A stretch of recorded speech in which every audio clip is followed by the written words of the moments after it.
오늘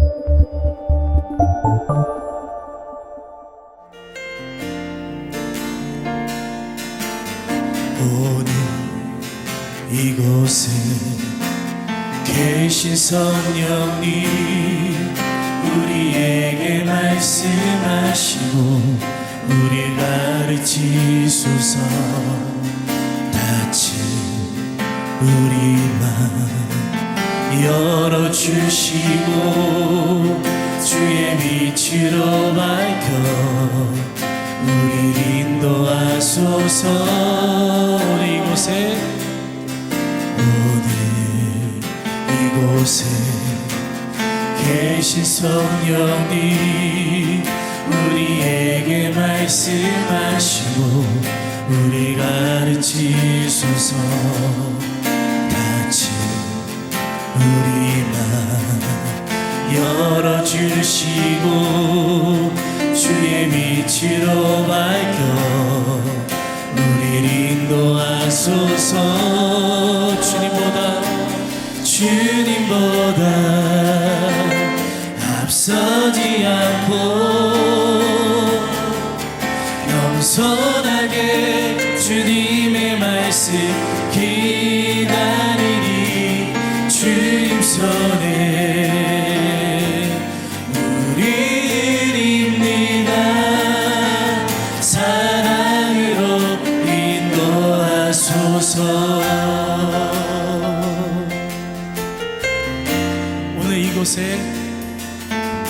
오늘 이곳에 계신 성령님, 우리에게 말씀하시고 우리 가르치소서. 닫힌 우리 맘 열어주시고 주의 빛으로 밝혀 우리를 인도하소서. 주님보다 앞서지 않고 겸손하게 주님의 말씀 기다리니 주님 손에 우리를 입니다. 사랑으로 인도하소서. 주님보다 앞서지 않고 겸손하게 주님의 말씀 기다리니 주님 손에 우리를 입니다. 사랑으로 인도하소서.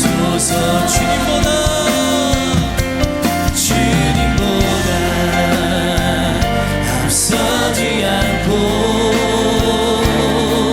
겸손하게 주님의 말씀 기다리니 주님 손에 우리를 입니다. 사랑으로 인도하소서. 창조하신 모습 떠나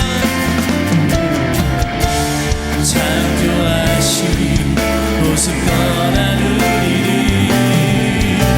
예수님과 함께 믿으소서.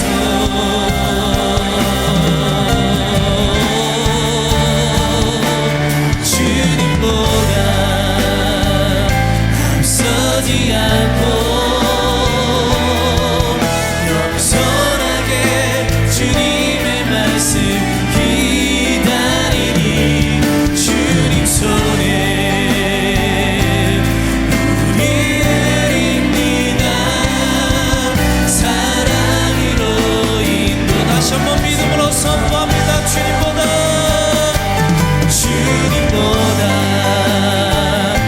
앞서지 않고 겸손하게 주님의 말씀 기다리니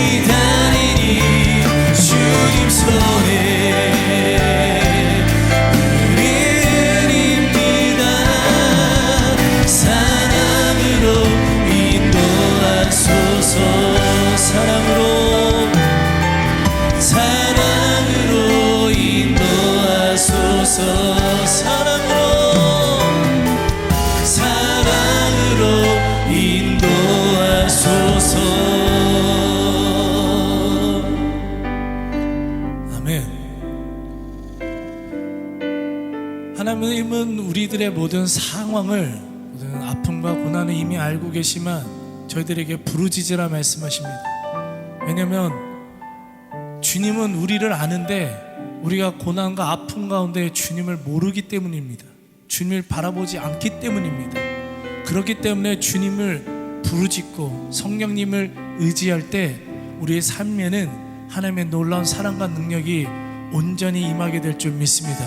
우리 금요 성령 집회가 여러분들 가운데 그런 충만한 은혜가 넘치는 그런 예배 되길 간절히 소망합니다. 이 시간 주님을 바라보는 자 하나님께 찬양의 영광 돌리겠습니다.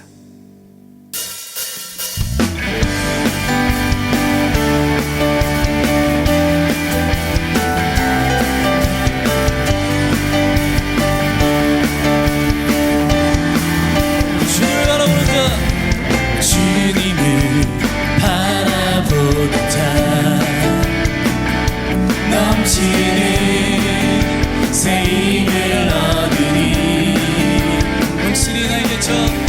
독수리 날개 쳐 오르리. 일어나 주를 노래하리. 내 소망 나의 힘 나의 구원 되신 주 주님 같은 분 없네. 주님 같은 분 없네. 내 생명 나의 꿈 나의 전부 되신 주 주님 같은 분 없네. 주님 같은 분 없네. 온 세상 지으신 창조주 그분은 능력의 하나님. 약한 자들어 쓰시네. 약한 자 들어 쓰시며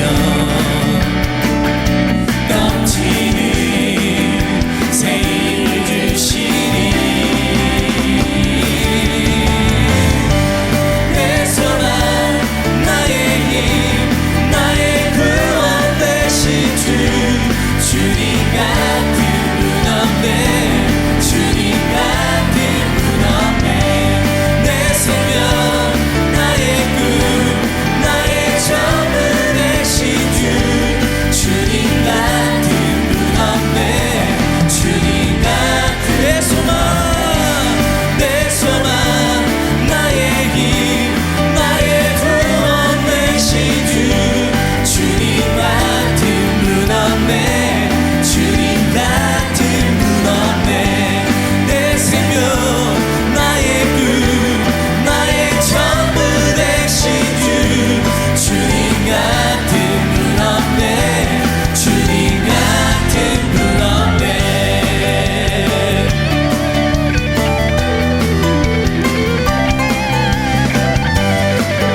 내 모든 것은 주님께 속해 있을 줄 믿습니다. 이 시간 선포하며 나갑니다. 나의 모든 것은 주의 손에 속했네. 나의 모든 길은 나의 모든 길은 주가 인도하네. 다시 한번 선포합니다. 나의 모든 것은 나의 모든 것은 주의 손에 속했네. 나의 모든 길은 주가 인도하시네. 난 일어서리 난 일어서리 난 달려가리. 주는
내 주를 향한 나의 열정 주를 향한 나의 열정 멈출 수 없네 멈출 수 없네 난 기쁨에 춤추리 내 모든 슬픔 바꾸셨네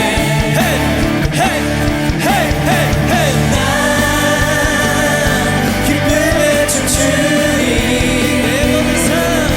내 모든 삶 주 안에 있네 주날 구원했으니 어찌 잠잠하리 기쁨에 찬송 드리리 주 내 제사했으니 어찌 잠잠하니 기쁨에 경배드리리 주를 향한 나의 사랑 주를 향한 나의 사랑 멈출 수 없네 멈출 수 없네 주를 향한 나의 열정 주를 향한 나의 열정 멈출 수 없네 멈출 수 없네 난 기쁨에 춤추리 내 모든 슬픔 바꾸셨네 난 기쁨에 춤추리 내 모든 삶 주 안에 있네 나 기쁨에 춤추리 난 기쁨에 춤추리 내 모든 슬픔 바꾸셨네 난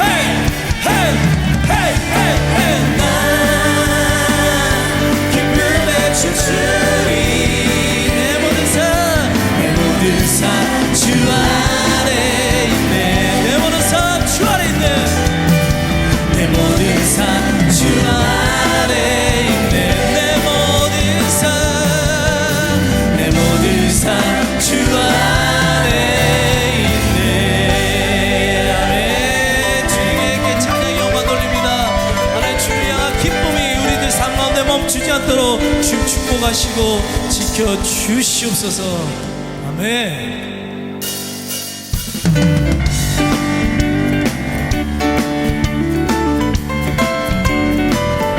시간 예수의 보혈의 피가 우리 모든 죄를 씻게 되는 그런 능력의 시간 되길 간절히 소망합니다 펴찬는 주님의 사랑과 거룩한 보혈의 온거리 우리 다 찬양을 합시다 주님을 만나볼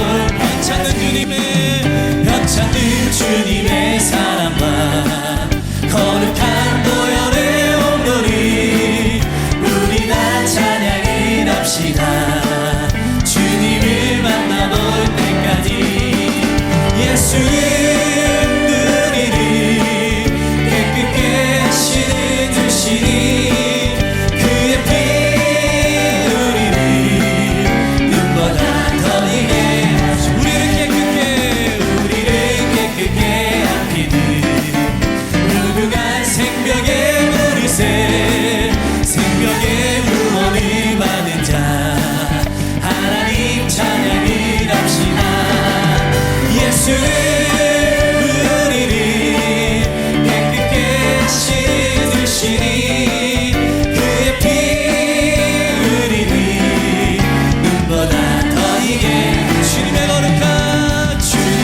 거룩한 보혈로 날마다 입으로 안지게 담대히 싸우며 나가세 천국에 들어갈 때까지 예수는 우리를 깨끗게 하시는 주시니 그의 피 우리를 눈보다 더 이게 십자가 단단히 붙잡고 날마다 이기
주옵소서. 주 앞에 찬양할 때까지 예수를 우리를 깨끗게 하시는 주시니 그의 피 우리를 눈보다 더 이게 예수를 우리를 깨끗게 하시는 주시니 그의 피 우리를 눈보다 더 이게 예수를 깨끗게 하시는 주시니 그의 피 우리를 눈보다 더 이게 하셨네.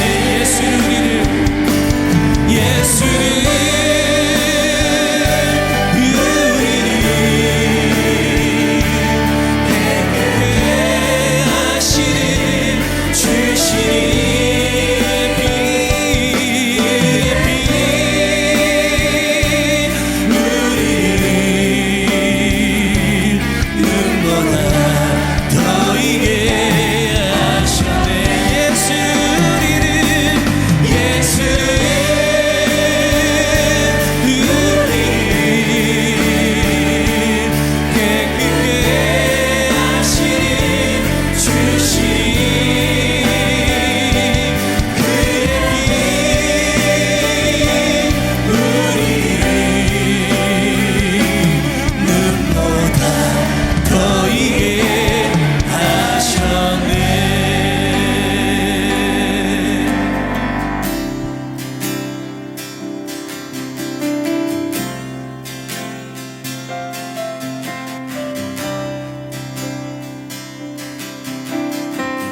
힘들고 지쳐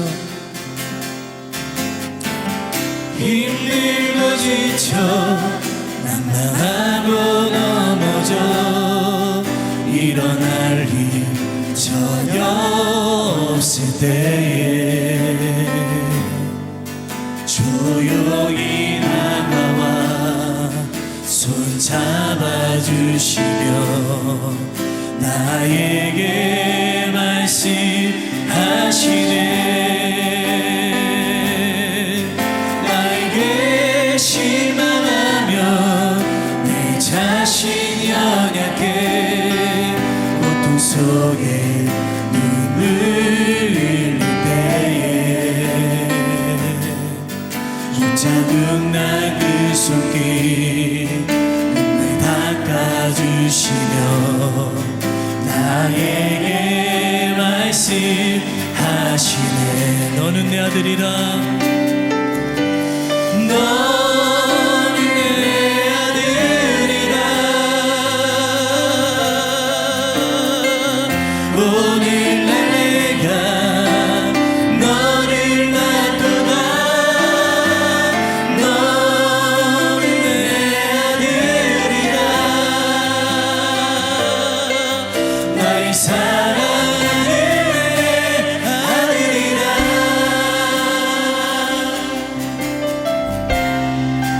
힘들고 지쳐 난망하고 넘어져 일어날 힘 전혀 없을 때에 조용히 다가와 손 잡아주시며 나에게 말씀하시네. 나에게 실망하며 내 자신 연약해 고통 속에 눈물 흘릴 때에 붙잡은 나 그 손길 눈물 닦아주시며 나에게 말씀하시네. 너는 내 아들이라 너는 내 아들이라 오늘날 내가 너를 낳도다. 너는 내 아들이라 나의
내 삶 내 길이 이 시간 주여 한 번에 치고는 예배와 말씀 가운데 그 은혜가 있게 해달라고 간절히 부르짖는 시간 갖겠습니다. 주여.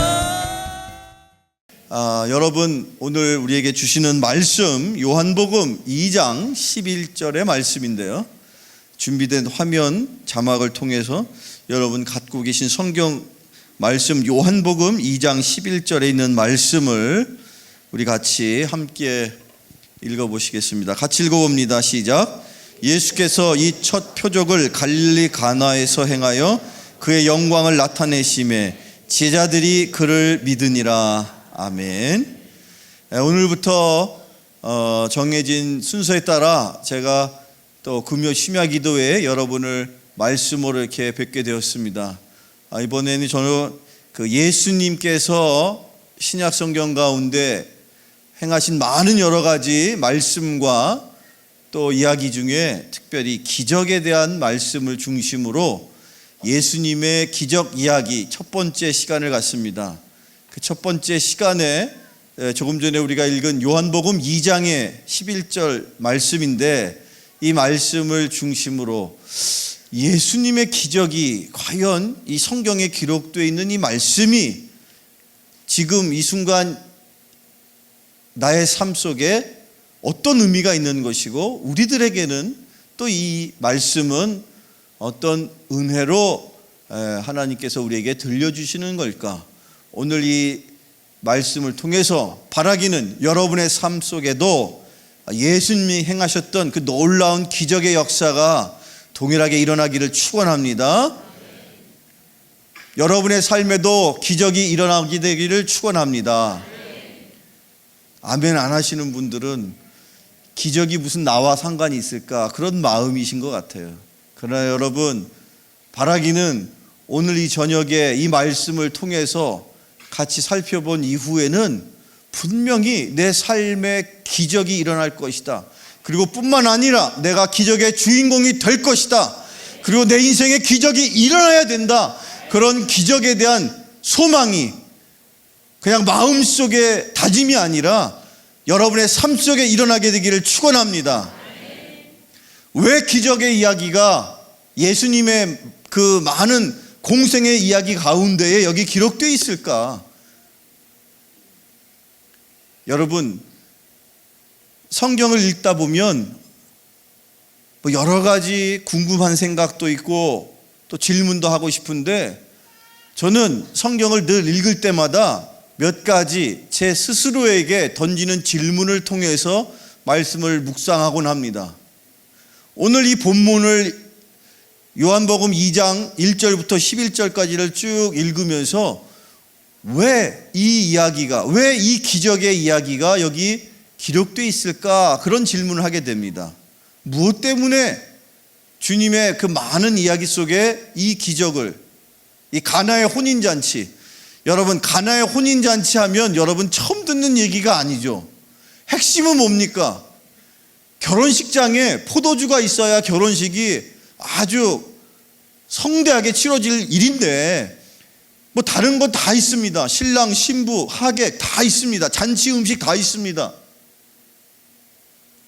그런데 당시에 유대인의 풍속 가운데 결혼이 뭐 내일도 지금 토요일 날 저희 꿈의 교회의 성도님들 자녀분들 가운데에서 결혼식이 아주 그냥 뭐 이 가을이 되다 보니까 매주 막 어떤 날은 제가 담당하는 지역교회인데 지난주에는 저희 교회에서 저희 지역교회에서 제가 7교회를 담당하고 있는데 그 한두 시간 차이에 안양에서 결혼식이 있고 안산에서 결혼식이 있고 그래서 저하고 신방사님 서로 의논해서 또 한 결혼식은 제가 주례인지라 서로 의논해가지고 시간을 나누어서 그렇게 미리 사전에 인사도 드렸지만 가고 했습니다.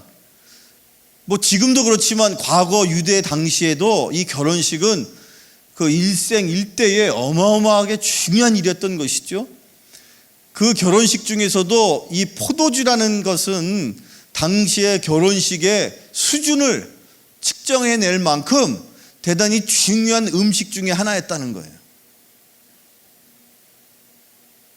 그래서 손님을 치르는 그 결혼을 주관해야 되는 혼사를 치르는 혼주의 입장에서는 당시에 상당한 많은 시간 동안 준비를 했을 법한 그런 상황입니다. 그런데 어찌된 영문인지 생각보다 하객이 많이 왔을까요? 아니면 그날따라 포도주를 많이 드셨을까요? 어찌된 영문인지 준비하고 계획했던 포도주가 그날따라 어떻게 됐다고요? 떨어졌습니다. 그냥 포도주 떨어졌으니까 이제 끝. 자, 안녕히 돌아가세요. 이러면 좋은데 그게 그럴 수가 없는 게 유대인들의 전통 속에, 유대인들의 그 문화 속에는 지금도 여전히 그 사우디아라비아, 이란, 이라크 이쪽의 중동 지역의 유목민들의 그 전통 속에는 우리 한국 사람에게는 체면 문화가 있는 것처럼 유대인들에게는 당시에도 그렇고 지금도 그렇고 유대인들 또는 유목민들, 양이나 소를 이렇게 방목하고 그렇게 목축업을 하는 유목민들에게 있어서 한국 사람에게 체면 문화보다 더 중요하게 생각하는 게 명예입니다. 그래서 명예 문화라는 게 있어서 지금도 간간히 무슨 사우디아라비아의 어떤 그 여자가 그 가문의 명예를 더럽혔다고 그 일가 친척이 그 여자를 돌팔매질로 죽였다, 그런 뉴스가 종종 나오고도 그러는데 그 옛날 유대 당시에는 그런 문화가 더 뿌리 깊게 만연돼 있었다는 것이죠. 따라서 포도주가 떨어지는 것은 그 가문 대대로 엄청나게 수치스러운 불명예스러운 일이기 때문에 이건 나중에 이 일이 드러나게 되고 들통이 나게 되고, 야, 포도주가 떨어질 때 글쎄 결혼식장에 포도주가 떨어진 거야, 이래버리면 그 집안은 그 동네에서 더 이상 명함을 내밀 수가 없는, 살아남을 수가 없는 그런 문제인 거예요. 엄청나게 심각한 문제인 거예요. 아하, 그런 정도로 여러분들이 이 말씀을 읽을 때 당시에, 이 말씀이 요한복음이 쓰여질 당시에 유대인들이 예수님 이야기 속에 결혼식장에서 포도주가 떨어지는 일이 있었다라는 그 이야기를 듣는 순간 등골이 오싹해진단 말이에요. 여러분의 인생에 문제가 많이 있습니다. 어떤 문제가 있을지 모르겠습니다. 물질의 문제, 건강의 문제, 명예의 문제, 관계의 문제, 학생들은 학업의 문제, 또 젊은이들은 취업의 문제, 노년에 계신 분들은 특별히 그 노후의 문제, 어린아이부터 노년에 이르기까지 인생에 문제 없는 사람이 없는데, 나는 목사님, 저는 문제 없이 사는 인생이에요. 그런 게 문제예요. 어떻게 문제 없이 살 수 있습니까? 그런 분이야말로 문제가 심각한 거예요. 그냥 문제가 다 누구도 빠짐없이 크고 작건 간에 다 문제가 있단 말이죠.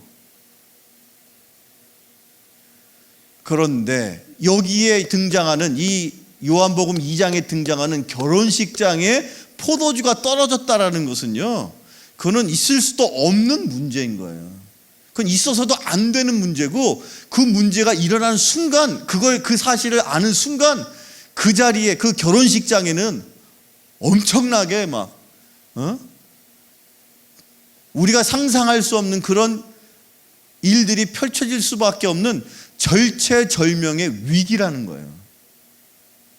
여러분의 인생에 어떤 문제가 지금 이 결혼식장의 이 문제보다 더 심각할 수 있을지 모르겠습니다. 물론 각자 내 인생에 이 문제만큼 더 큰 문제가 있겠어? 라고 생각하실 수 있습니다.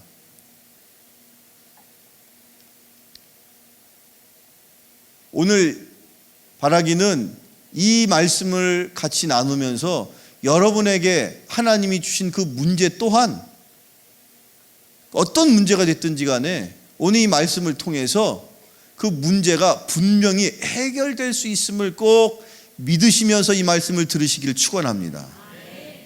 그래서 이 말씀을 주님께서 우리에게 이렇게 요한복음을 통해서 기록해 주시는 것인데, 자, 첫째로 왜 이 기적이 굳이 여기에 이렇게 기록되어 있을까? 쭉 읽게 되면 그 이유의 한 힌트를 얻게 되는데, 그게 바로 오늘 본문으로 제가 여러분하고 읽은 내용인데, 요한복음 2장 11절을 다시 한번 화면을 통해서 한 번 더 읽어보시죠. 시작. 예수께서 이 첫 표적을 갈릴리 가나에서 행하여 그의 영광을 나타내심에 제자들이 그를 믿으니라. 이거예요. 오늘 예수님께서 이 기적을 통해서 왜 이 기적을 주셨는지에 대해서 성경이 요한복음 2장 11절을 가장 마지막 그 한 문단으로, 아니 한 단어로 뭐라고 표현하셨느냐? 뭐라고 기록되어 있느냐? 제자들이 그 물이 포도주로 바뀌는 그 놀라운 기적을 경험한 그 제자들이 그를, 즉 누구를? 예수 그리스도를, 이 땅에 우리의 모든 인류의 구원의 역사를 이루실 메시아이시구나, 하나님이시구나, 구세주이시구나를 그들이 어떻게 됐다고요? 믿었다는 겁니다. 주님이 왜 이 기적을 제자들과 함께 경험케 하셨을까? 무엇 때문이었을까? 한마디로 말하면 믿음 때문이라는 거예요. 여러분, 어떠한 문제가 있으시든지 간에 그 문제를 주님의 은혜 가운데 잘 극복하고 해결해 내심으로 여러분의 삶 속에 흔들리지 않는 믿음이, 견고해지는 믿음이 있어지길 축원합니다. 그 믿음 때문에 주님이 당시에 가나 혼인잔치에서 물을 포도주로 바꾸는 그 인생에, 그 인류에게 행하신 첫 번째 기적, 예수님이 이 땅에 오셔서 수십 가지, 수백 가지, 수천 가지의 기적을 우리에게 보여주시고 가셨는데, 그 많은 기적들 중에 첫 번째 기적을 무엇 때문에 보여주셨느냐? 제자들에게 믿음을 주시기 위해서 내가 너희들을 구원할 구세주이시다, 인류를, 천지를 창조하신 여호와 하나님께서 이스라엘 백성들을 구원해 주시고 하나님의 자녀 삼아 주셨는데, 그 은혜를 새까맣게 까먹고 하나님의 자녀의 삶을 살지 못하는 과정 속에서 하나님께서 안타깝게 여기시고 다윗의 자녀를 통해서, 다윗의 자손을 통해서 이스라엘 백성만이 아니라 인류를 구원할 구세주 메시아를 보내셨는데, 그 예수 그리스도가 진정 그들에게 그 기적을 통하여 저분이 구세주, 우리가 기다리는 인류의 구원자 메시아이시구나를 믿게 하시기 위해서 그 기적을 주신 것처럼, 여러분의 삶 속에 어떠한 어려운 문제가 있으시든지 간에 그 문제가 물질의 문제요, 건강의 문제요, 또 그 밖에 많은 여러 학업의 문제요, 직장의 문제요, 관계의 문제요, 어떤 문제든지 간에 그 문제를 통해서 여러분의 삶 속에 그 문제가 해결됨으로 여러분의 인생 가운데 놀라운 믿음이 더욱더 견고해지시기를 축원합니다. 주님은 믿음 때문에 이 기적을 보여주셨다는 거예요. 이 기적이 첫 번째 기적이라고 유독 이상하게 요한복음에서는 기적이라는 표현보다는 표적이라는 표현을 씁니다.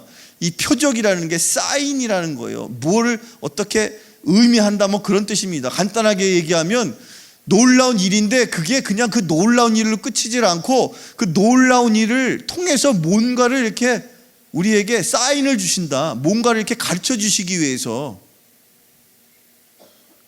그런 의미에서 표적이라는 표현을 쓰고, 또 독특하게도 이 이야기는 어찌된 영문인지 예수님께서 행하신 첫 번째라는 표현을 써요. 예수께서 이 첫 표적을 이렇게 첫 번째라는 의미로 이렇게 굳이 표현하고 있어요. 그러면 목사님, 예수님께서 기적을 베푸실 때 그 다음부터는 두 번째, 세 번째, 네 번째 이렇게 쭉 순서가 이렇게 정해진 것처럼 그렇게 하셨나 보죠?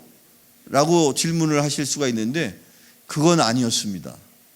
첫 번째 하고 두 번째까지는, 두 번째라는 표현까지는 나오는데 그 다음부터는 제자들이 어찌된 영문인지 깨달았는 것 같아요. 뭘 깨달았는지 모르겠지만 그 다음부터는 세 번째, 네 번째 이렇게 손가락으로 횟수를 기억하지를 않았어요.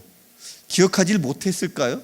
너무 많은 기적이 일어나니까 그 다음부터는 첫 번째인지 두 번째인지 그 다음부터는 세 번째, 네 번째부터는 카운팅을 안 한 것 같아요. 그러나 어쨌든 자, 첫 번째 기적, 거기에서 예수님께서 이 기적을 통하여서 제자들이 하나님께는 영광을 돌리고 그를, 즉 예수를 메시아로 믿었다라고 표현되어 있다고 그랬죠. 믿음 때문에 예수님이 이 첫 번째 기적을 베푸신 거라고 말씀드렸습니다. 자, 그럼 두 번째 기적은 여러분 성경을 쭉 읽다 보면 그 요한복음에 두 번째 기적 이야기가 나오는데 두 번째 기적, 자 보세요. 여러분 요한복음 4장입니다. 요한복음 4장을 읽다 보면 두 번째 기적 이야기가 나오는데 이게 바로 두 번째 이야기예요. 두 번째 기적. 자, 요한복음 4장 53절만 같이 읽어볼까요? 시작. 그의 아버지가 예수께서 내 아들이 살아있다 말씀하신 그때인 줄 알고 자기와 그 온 집안이 다 믿으니라. 여기 이 요한복음 4장에도 예수님께서 행하신 기적이 이렇게 나오는데 그 기적의 주인공은 한 왕의 신하가 있었는데 그래도 지체 높은 신하인데 그 아들이 지금 다 죽게 생겼단 말이에요. 근데 그때 하나님이 말씀으로 그 아들에게 다가가서 뭐 안수기도 하고 그러시지도 않았는데 그냥 말씀으로 걱정 마, 너희 아들 안 죽어 라고 했어요. 근데 그걸 믿고 돌아갔어요. 그러고 나서 성경은 그 두 번째 기적 이야기를 기록하면서도 또한 마지막 말미에 뭐라고 말하고 있습니까? 그 일 때문에 자기와, 여기서 말하는 자기는 그 왕의 신하, 죽게 생겼던 그 아들을 어떻게 해서든지 살려야 되겠다는 생각을 갖고 있었던 그 지체 높은 왕의 신하가 그예요. 그와 또 뭐라고 기록되느냐? 그 온 집안이 다 어떻게 됐다고요? 믿었다는 거예요. 첫 번째 기적, 왜 주님이 그 기적을 무엇 때문에 뭐 하시려고 제자들에게 당신께서, 즉 예수님께서 메시아이심을 믿게 하려고 그랬다는 것이죠. 자, 두 번째 기적, 그 왕의 신하의 아들을 살려주셨는데 그것 때문에 즉 신하뿐만 아니라 그 온 집안이 다 어떻게 됐다고요? 믿었다는 겁니다. 이걸 토대로 분명히 여러분 우리가 다시 한번 알아야 될 사실, 그것은 바로 기적은 무엇을 위해서 우리의 삶 속에 필요한 것이다? 여러분의 삶 속에 여러분이 바라고 원하는 기적이 일어나게 되기를 축원합니다. 근데 그 기적은 무엇 때문에 여러분의 삶 속에 일어나야 됩니까? 내가 잘 먹고 잘 살기 위해서, 내가 건강해서 무병장수해서 하고 싶은 거 다 하고, 내가 돈이 많아져서 사고 싶은 거 다 사고, 좋은 집에 사고 비싼 차 타고 다니고, 그것 때문에 여러분 하나님 앞에 기적을 원하십니까? 설령 인간적인 생각으로 그런 마음으로 저도 놀라운 기적의 주인공이 되고 싶습니다, 그런 마음이 있으실지라도 그 일 때문에, 즉 여러분이 바라는 그 기적 때문에 여러분의 삶 속에 꼭 일어나야 할 한 가지 사실은 무엇이냐? 믿음이 더욱 든든해지는 것을 믿으시기 바랍니다. 믿음이에요. 자, 여러분, 그런데 이 믿음이라는 것이 알겠습니다 목사님, 이제부터 제가 더욱더 믿음이 든든해지고 더욱 굳센 믿음의 그런 신앙인의 삶을 살겠습니다, 이렇게 각오하고 그래서 믿음이 더욱 든든해지면 좋을 법한데, 믿음이라는 것이 우리가 마음으로 다짐하고 결심하여서 그렇게 생기는 건 아니더라는 것이죠. 성경 말씀을 보세요. 에베소서 2장 8절 신약성경 에베소 2장 8절입니다. 같이 읽어봅니다. 시작. 너희는 그 은혜에 의하여 믿음으로 말미암아 구원을 받았으니 이것은 너희에게서 난 것이 아니요 하나님의 선물이라. 아멘. 믿음은 하나님이 주시는 뭐라고요? 선물입니다. 선물은 하나님께서 여러분을 위해서 그냥 준비하시고 하나님이 그냥 주시면 여러분은 그냥 받는 거예요. 여러분이 받을 만한 어떤 자격, 받을 만한 어떤 업적, 받을 만한 어떤 미모, 받을 만한 어떤 여러분의 삶 속에 뭘 다 동원해서라도 여러분의 삶 속에 있는 그 어떤 것을 다 더해서라도 하나님 앞에 우리가 믿음을 선물로 받을 만한 가치 있는 것은 아무것도 없습니다. 그냥 하나님께서 값없이 우리에게 하나님이 믿음을 어떻게 주셔요? 그냥 선물로 주시는 거예요. 야, 선물이야.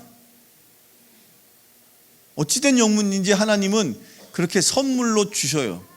우리가 뭘 잘했기 때문에 그 선물이 우리에게 주어지는 게 아니에요.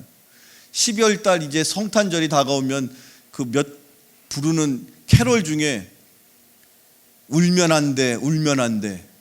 우는 아이에겐 그 다음엔 뭐예요? 선물을 안 주신대요.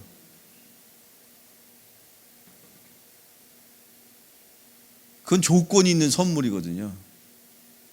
그 하나님이 우리에게 믿음을 선물로 주실 때는 조건이 있을까요? 없을까요? 아무 조건이 없어요. 그야말로 그냥 하나님이 주시는 거예요.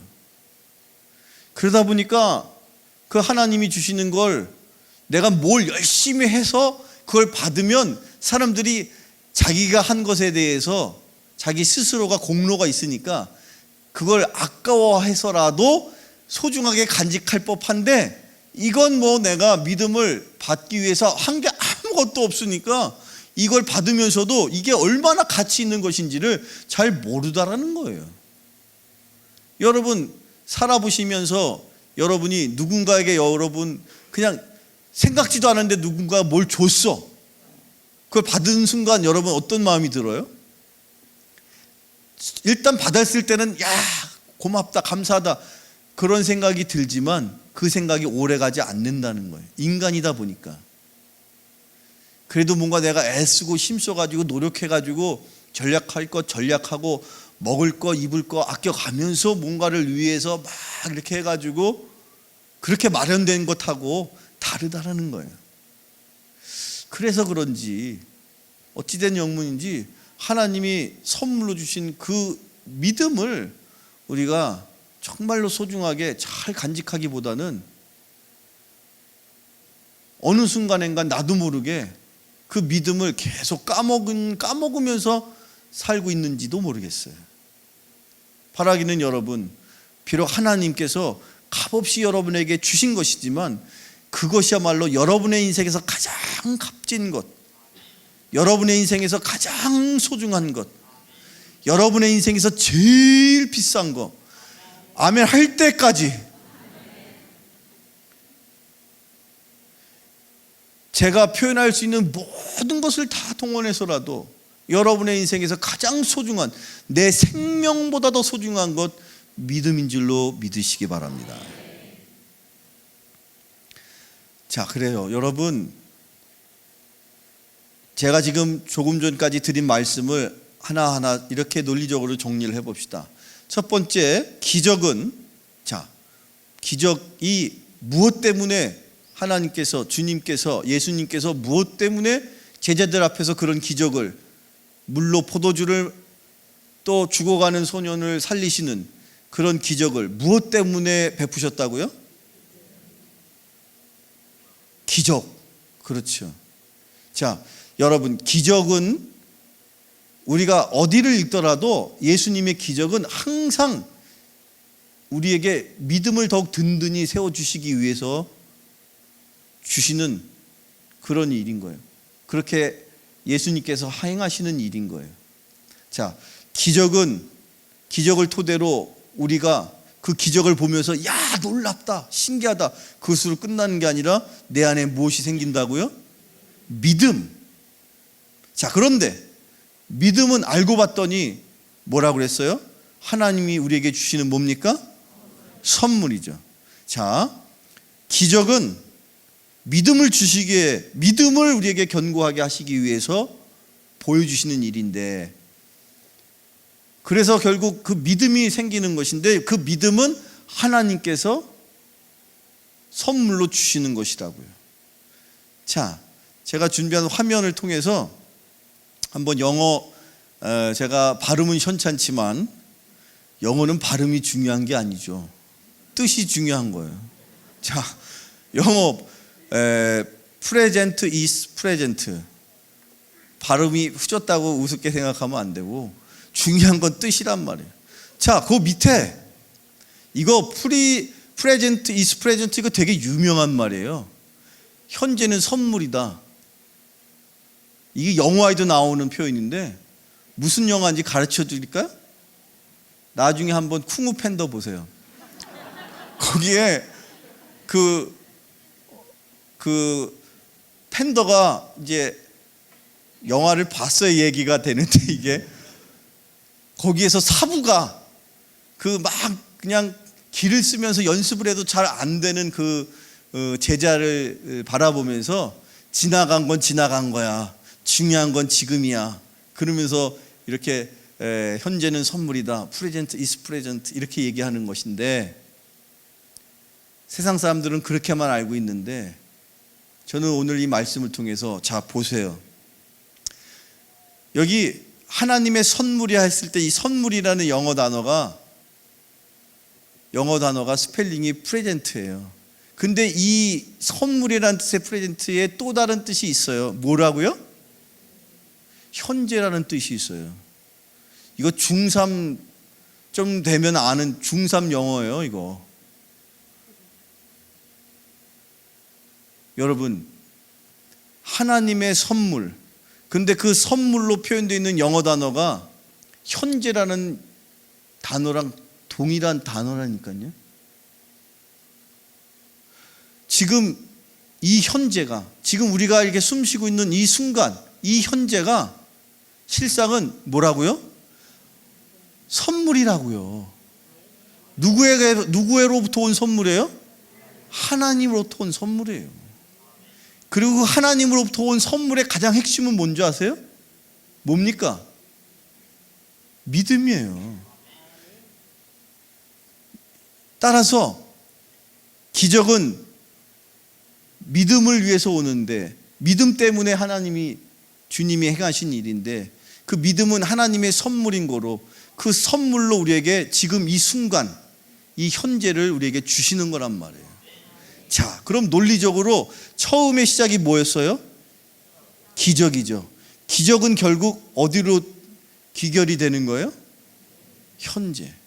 지금 이 순간, 지금 이 자리에 있는 여러분의 인생이 기적의 인생인 줄로 믿으시기 바랍니다. 그걸 아는 사람은 그게 기적인 거예요. 내가 이 순간 이 자리에, 꿈의 교회에 오늘 11월 9일 금요 심야기도에 이 자리에 앉아서 이 말씀을 듣는다는 그 사실이 엄청난 기적입니다. 지금 이 순간에도 누군가는 숨을 헐떡거리면서 아무도 도와줄 수 없는 의식불명의 상태에서 가족들이 발만 동동 구르면서 오늘 내일 하고 있는 무수히 많은 인생들이 아직도 있습니다. 그 인생의 많은 사람들 중에는요, 부어라 마셔라, 인생은, 그 다음은 얘기 안 하겠어요. 제가 안산, 제가 수원의 집인데 안산 들어올 때마다 상록수역을 이렇게 아침 일찍 지나거나 밤늦게 이렇게 가다 보면 좌우에 아주 휘황찬란한 그 네온 사인, 무슨 나이트, 무슨 뭐 미시촌, 뭐 참, 이거 듣고 웃는 사람은 다 그거 봤던 사람이야. 안 볼 수가 있나? 그렇게 그냥 막 엄청나게 휘황찬란하게.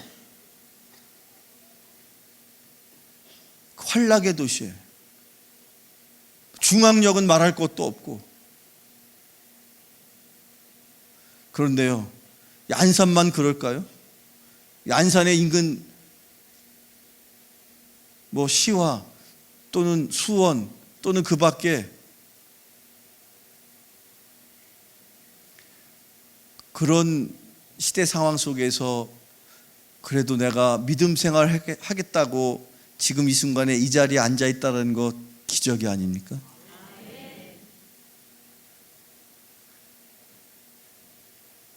옛날에 흘러간 가수 이은하 씨가 멀리 기적이 우네. 그 기적이 아니라 여러분 지금 이 자리에 앉아 계시는 곳, 지금 이 순간 이 현재가 기적인 것을 믿으시기 바랍니다. 왜 주님이 이 첫 번째 가나 혼인잔치에서 물을 포도주로 바꾸셨을까? 왜 그랬을까? 그 이유를 계속 묻고 말씀을 통해 찾다 보니까 지금 이 순간 제자들에게 바로 지금 이 순간이 기적인 것이야. 너의 삶의 순간순간이 다 기적인 것이야를 깨우치려고 하신 일이 아니었을까? 그렇게 믿을 수 있는 여러분 되기를 축원합니다. 자, 그런데 이 기적이 과연 예수님의 기적을 쭉 읽다 보면 첫 번째 기적도 물론이지만 항상 예수님의 기적은 늘 무언가가 부족할 때, 있어야 될 게 없을 때 항상 일어납니다. 먹어야 될 때가 왔어요. 배가 여기저기서 꼬르륵 거려요. 말씀도 좋지만 자, 지금은요 먹어야 될 때인데요. 제자들이 와가지고 그렇게 얘기합니다. 그때 예수님께서 먹어야 될 때인데 먹을 게 없었을 그때에 예수님께서 오병이어의 기적을 일으키셨던 거예요.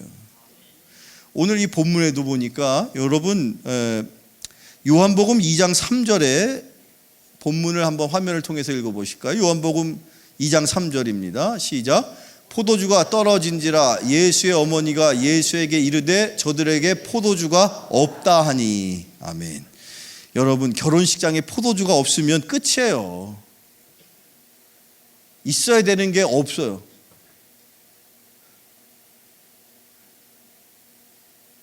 조금 전에 오병이어의 기적의 이야기가 마태, 마가, 누가 오병이어의 기적의 이야기처럼 당시에 그 많은 사람들에게 회자됐던 그런 기적의 이야기도 없었나 봐요. 그러다 보니까 마태, 마가, 누가복음에 동일하게 나오는 몇 가지 안 되는 기적 중에 첫 번째가 오병이어의 기적인데, 자, 오병이어의 기적 가운데 그 누가복음에 기록되어 있는 오병이어의 기적은 이렇게 기록되어 있습니다. 누가복음 9장 13절입니다. 시작.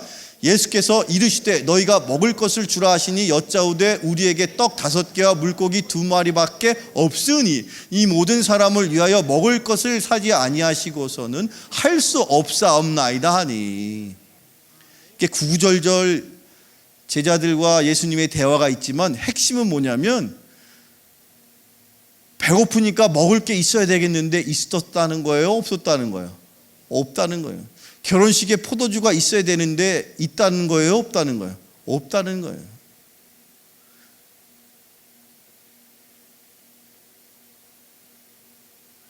지금 여러분 내 삶 속에 지금 돈이 가장 필요할 때예요. 젊었을 때는 몰랐는데 지금 이 정도 나이가 되고 보니까 참 얼마나 돈이 아쉬운지, 또 지금 다른 건 다 있어도 이 나이쯤 되고 보니까 건강이 없어요. 근데 지금 내가 다 있는데 이 건강만 있으면 좋겠는데 다른 건 다 있는데 건강이 없는데 이게 문제인 거라. 다른 건 다 있는데 제일 필요한 게 돈인데 다른 건 다 있어. 건강도 있고 모든 게 다 있어. 그런데 없어요. 있어야 될 게 없을 때, 여러분 지금 여러분의 삶 속에 꼭 있어야 될 게 마음속에 있어요? 없어요? 뭐가 있어야 되는지도 모르고 있죠. 사실은 이게 문제예요. 이 성경을 읽다 보면요, 당시에 포도주가 딱 떨어졌는데 실제로 그 결혼식을 주관하는 연회장이라고 있어요. 혼주가 연회장을 누군가를 섭외를 해서 그 연회를 전체적으로 다 이끌어가는 한 장을 세우는데 그게 연회장인데, 연회장은요 포도주가 떨어져 있는지를 까맣게 모르고 있어요. 세상에 가장 심각한 문제가 뭐냐면 자기가 문제가 있는데도 뭐가 문제인지, 그 문제가 뭔지를 모르는 사람, 내 인생에 지금 뭐가 부족한데 그 뭐가 부족한지를 모르는 사람, 내 인생에서 지금 뭐가 부족한지, 사실은 그 사람에게 필요한 게, 그 사람에게 있어야 될 게 돈이 아니거든요. 그 사람에게 정말로 있어야 될 건 믿음이야. 하나님이 그에게 주어야 될 건 믿음인 거예요. 근데 그 사람은 자기에게 꼭 지금 있어야 될 게 돈이라고 생각한다고. 아니란 말이에요. 그런데 여러분, 그럴 때, 즉 있어야 될 게 있지 않는, 결핍되어 있는 그 순간, 그때가 하나님의 기적이 우리의 삶에 필요한 때인 줄로 믿으시기 바랍니다. 사도 바울은 이렇게 고백을 하죠. 계속해서 여러분, 고린도후서 12장 10절의 말씀 한번 읽어볼까요? 고린도후서 12장 10절입니다. 같이 읽어봅니다. 시작. 그러므로 내가 그리스도를 위하여 약한 것들과 능욕과 궁핍과 박해와 곤고를 기뻐하노니 이는 내가 약한 그때의 강함이니라. 아멘. 내 인생의 문이 다 닫혔을 그때가 하나님의 역사가 가장 강력하게 임할 때인 줄로 믿으시기 바랍니다. 뭐가 있어야 될 때인데 그게 없어. 그때가 바로 기적이 있어야 될 때란 말이에요. 그때가 바로 기적이 일어날 때라는 사실을 명심하시기를 축원합니다. 지금 제가 말씀을 더 많이 전해야 되는데 설교 시간이 다가와서 시간이 없어요. 이럴 때 주님이 짧은 시간이지만 여러분 귀에 쏙쏙 들어가게, 여러분의 영혼에 하나님의 음성이 들려지게 되기를 축원합니다. 그게 기적인 거죠. 저에게 약속된 시간 3분밖에 안 남았어요.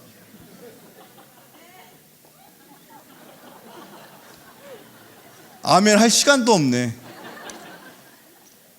그 다음에 세 번째, 이게 가장 중요한데, 자, 그럼 기적이 어떻게 일어났느냐? 그냥 주님이 그냥 한 방에 팍 이렇게 하셨느냐가 아니라 그 기적이 일어나는 조건이 있어요. 상황이 있단 말이야. 환경이 있단 말이야. 어떤 환경과 어떤 상황, 어떤 조건일 때에야 가로 세로 다 이렇게 저렇게 해가지고 딱 그 어떤 포인트가 딱 주님에게 포착이 될 때 비로소 기적이 일어나더라. 그때가 어느 때냐? 성경 말씀 읽어볼까요?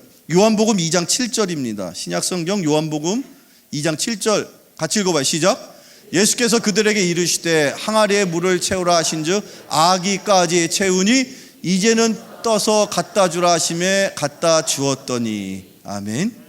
자, 여기 이 말씀 중에 가장 핵심적인 포인트는 아기까지라는 거예요. 아기까지. 아기라는 게 항아리 있지 않습니까? 그 항아리의 가장 위에 이렇게 뚜껑 덮도록 이렇게 그 뒤집혀져 있는 그 부분, 즉 항아리의 가장 위에 부분을 아기라고 이렇게 우리가 이해한다면, 예수님이 하인들에게 저 항아리에다 물을 가득 채워, 아니 가득 채워라는 표현도 안 했어. 항아리에다 물 채워 그냥 그러셨거든요. 그런데 제자들이 어찌된 영문인지 무슨 마음이 들었는지, 뭐 속으로 꿍시렁 거렸는지 어쨌는지는 기록되어 있지 않으니까 모르겠어요. 그러나 그들의 행동을 보니까 그 사람들이 당시에 예수님이 하라고 하시는 그 명령을 엄청 철저하게, 온전하게, 절대적으로 순종했구나를 안다는 거야. 그걸 어떻게 안다고요? 물을 채우라 했는데 물을 어디까지 채웠어요? 항아리 끝까지 채웠다고. 그 항아리 끝까지 채우려면 어떻게 채워야 됐겠어요? 넘치도록 계속 부었겠지. 그러다 보니까 어느 순간에 넘친 거야. 그래서 항아리가 아기까지 찬 거지. 아기까지 채우려고 물을 무슨 뭐 이렇게 조심스럽게 따른 게 아니고, 결국엔 주님이 뭐라고 명령하셨든지 간에 넘치도록 했던 그들의 행동, 그들의 삶의 모습, 그 순종의 모습이 예수님 보실 때 그래, 이제는 때가 되었구나. 주님의 기적은 바로 철저하게 주님이 원하시는 것 그 이상의 넘치는 순종을 통해 여러분의 삶 속에 일어나게 됨을 믿으시길 축원합니다. 요 정도 하면 되겠지. 주님이 나한테 명령하신 거 요거니까 요 정도 수준에서 하면 되겠지. 아닙니다. 그것보다 넘치도록 할 때 주님이 축복하신다는 사실을 이 말씀을 통해 우리는 살펴보게 됩니다. 여러분, 믿음하면 떠오르는 인물이 누굽니까? 믿음하면 누가 먼저 떠올라요? 믿음의 조상은 누굽니까? 아브라함이에요. 그 아브라함의 믿음을 우리가 주님이 믿음의 조상이라고까지 그렇게 칭찬을 해주셨는데, 과연 그 아브라함의 이야기를 읽는 그 순간순간마다 참 놀라운 여러 가지 모습들을 통해서 그렇구나, 그래서 정말 하나님은 믿음의 조상으로 아브라함을 삼으셨구나 하는 대목이 하나 나오는데, 그것도 보면 그의 믿음이 어떤 믿음이었는지, 얼마나 열심히 적극적으로 그 하나님의 말씀을 따랐는지를 살펴보게 되는데, 그게 창세기 22장에 있습니다. 창세기 22장 3절을 한번 같이 읽어볼까요? 시작. 아브라함이 아침에 일찍이 일어나 나귀의 안장을 지우고 두 종과 그의 아들 이삭을 데리고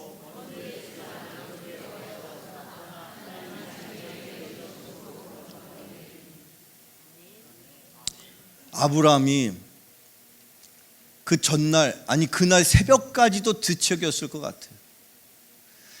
내가 100살의 아들을 어렵사리 얻었는데 어찌된 영문인지 하나님이 난 환청을 들은 줄 알았어. 그랬는데 하나님이 글쎄 그 아들을